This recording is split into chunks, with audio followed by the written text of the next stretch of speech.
Hello everybody, welcome back. Today as well we have got you another video. In this video I'll show you how you can create a playlist on YouTube. But before that, please do make sure to like our video, subscribe our channel, and yes, without any further delay, let's get started.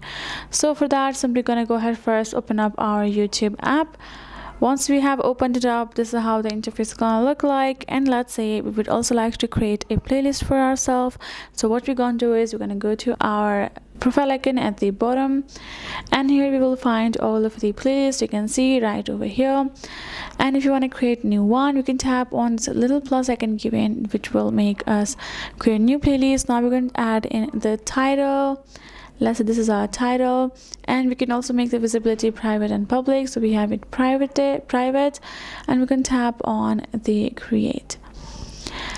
Now our page has been created. We're going to tap on this add videos, and we're going to search the kind of videos that we want to add.